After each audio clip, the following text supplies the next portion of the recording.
My fiancée said, "I'm not signing a prenup. If you loved me, you'd trust me." I said, "You're right, trust is everything." Then I postponed the wedding indefinitely and moved my assets into a trust. When she realized the wedding was never getting rescheduled and consulted a lawyer about her options. Original post. I, 34 male, own a small but successful HVAC business. Nothing crazy. I'm not some tech bro millionaire, but after 10 years of crawling through attics in 110-degree heat and freezing crawl spaces, I've built something worth protecting. About $1.2 million in assets total.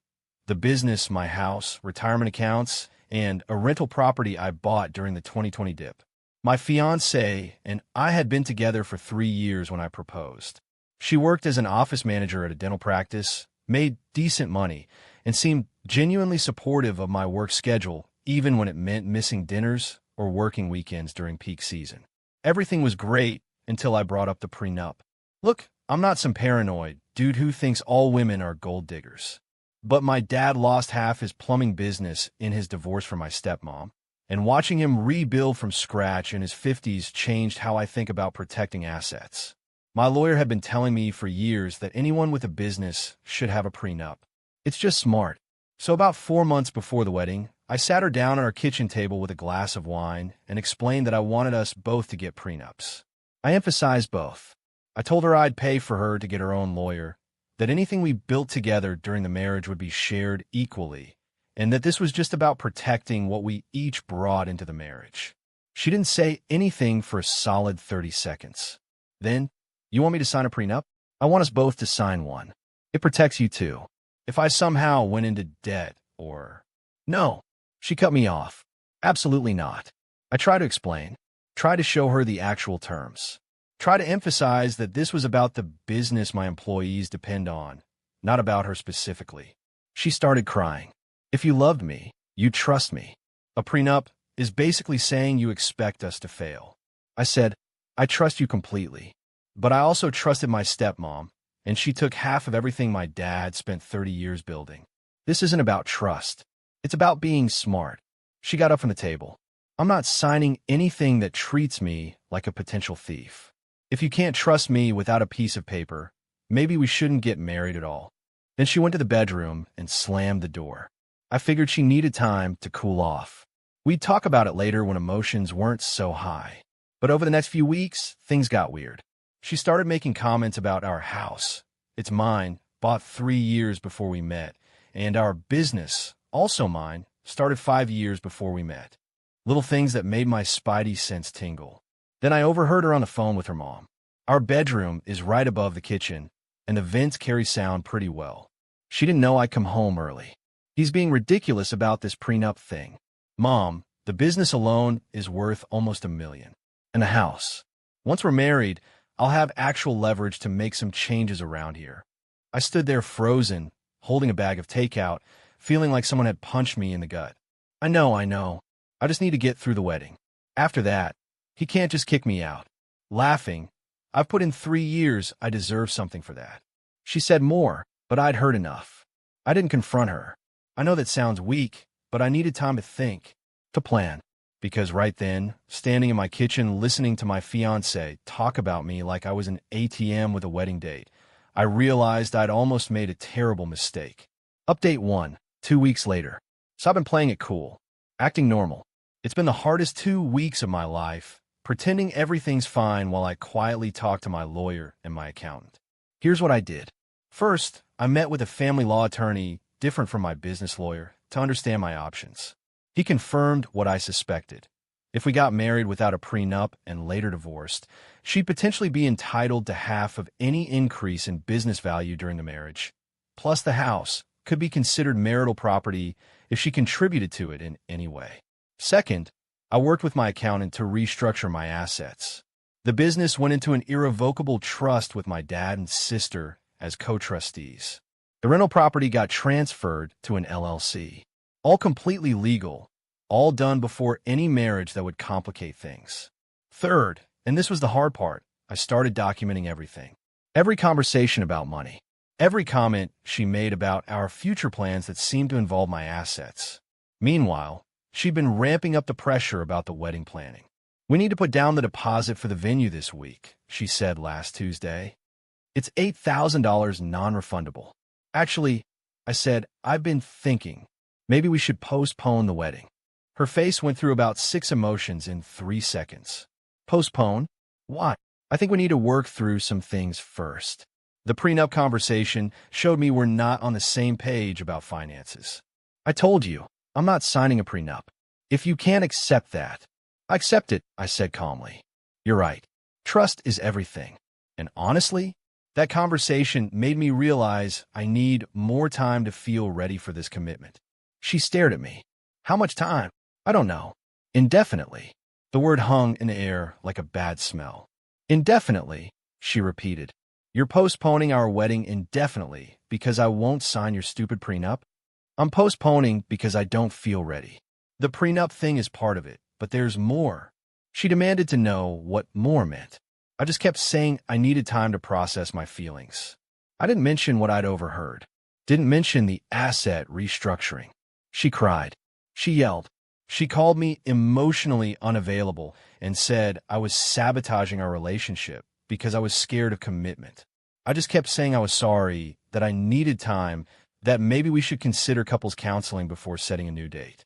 Well, I didn't tell her. There was never going to be a new date. I just needed to end this without it turning into a war. But then she called her mom, and her mom called me. The call from my fiancé's mother came on a Wednesday evening while I was doing paperwork in my office. "I hear you're getting cold feet," she said. "No hello, no pleasantries. I'm taking some time to think about things. I think that's healthy. What's healthy is keeping your commitments. My daughter has invested 3 years in you. 3 years.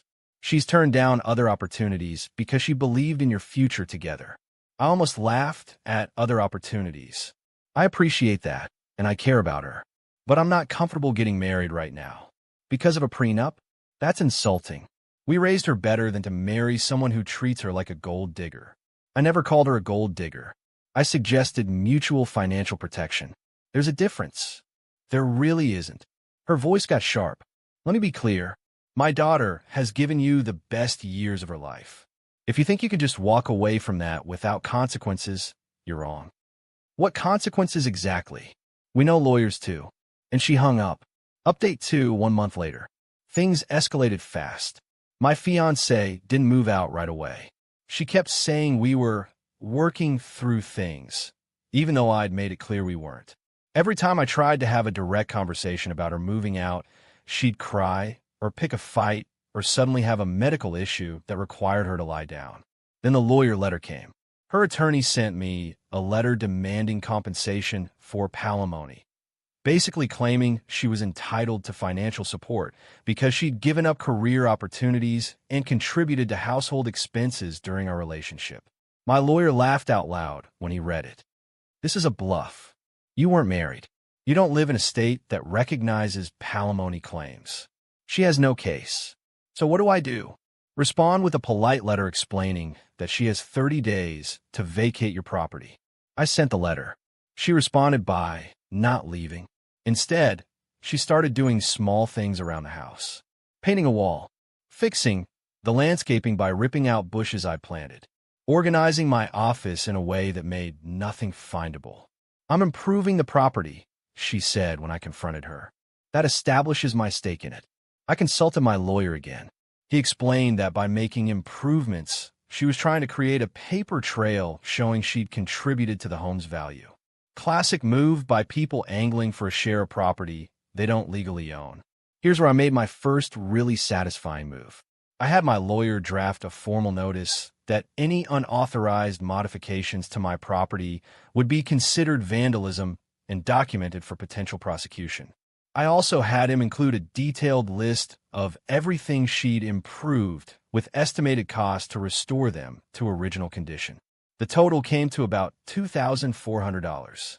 I served her with notice that her 30 days to vacate had begun and that I'd be deducting $2,400 from the $3,000 I'd previously offered as a goodwill gesture to help with her moving expenses.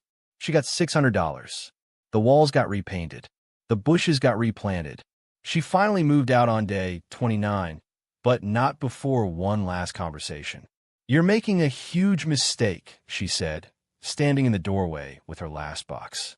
"I was the best thing that ever happened to you." "Maybe," I said, "but I'm keeping the house."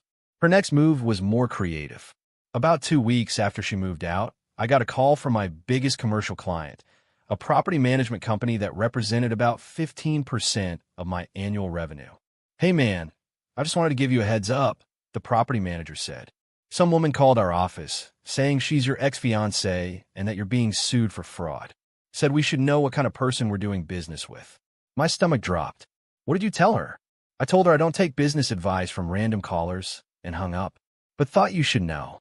I thanked him and immediately called 2 other major clients. Sure enough, she'd contacted them too. Same story. I was being sued for fraud. They should be aware. Here's the thing about being in business for 10 years. You build relationships. Every single client she called was more angry at her for wasting their time than concerned about me. One guy told me, "Some bitter ex trying to mess with your livelihood? That's low. Don't worry about it." But I worried about it, because this was harassment, and it was escalating. I documented everything. Got written statements from each client she contacted. My lawyer sent her a cease and desist letter warning that continued interference with my business relationships would result in a tortious interference lawsuit. Her response? She sent back a letter through her attorney claiming that she had legitimate concerns about my business practices and was merely warning people. My lawyer's response: "We're not warning anymore. We're suing." Update 3, final. The lawsuit was simple: tortious interference with business relationships and defamation.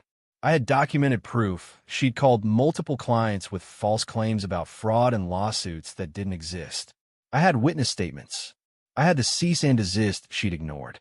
Her lawyer tried to negotiate a settlement. My lawyer's response: "My client isn't interested in settlement. He's interested in establishing a court record." See, here's what she didn't understand. I didn't need money from her. I needed protection. A court judgment documenting her harassment would mean that if she ever tried anything again, contacting clients, spreading rumors, whatever, I'd have legal precedent for escalating immediately to restraining orders and criminal harassment charges. The case never went to full trial. Her lawyer apparently explained the reality of her situation. She had no evidence of fraud because there was no fraud.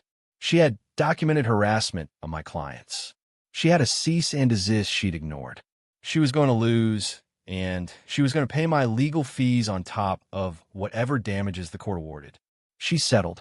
The terms were simple. She admitted in writing that her statements about me were false. She agreed to pay $5,000 toward my legal fees, and she signed a non-disparagement agreement with real teeth. Any future false statements would trigger automatic damages of $10,000 per instance. The day we signed the settlement, my lawyer handed me the document with a small smile. "This is about as clean as these things get. What happens if she violates it? Then you collect $10,000, and she gets to explain to the next lawyer why she has a history of defamation." There's one more thing that happened that I debated whether to include. About 3 months after everything settled, I ran into her dad at a grocery store. He'd always been a quiet guy, kind of faded into the background when her mom was around. We got along okay. He saw me in the cereal aisle and just stopped. I braced myself for a confrontation. Instead, he said, "I'm sorry about how everything went down. She learned some things from her mother that I should have pushed back on a long time ago. That's my fault. I didn't know what to say. I appreciate that." For what it's worth, I told her the prenup was reasonable. I told her mom too. Got overruled. He smiled sadly. Story of my life, I guess. We shook hands. That was it. Just a moment of honesty between 2 guys who'd both gotten caught up in something bigger than themselves. It's been 6 months now since the settlement.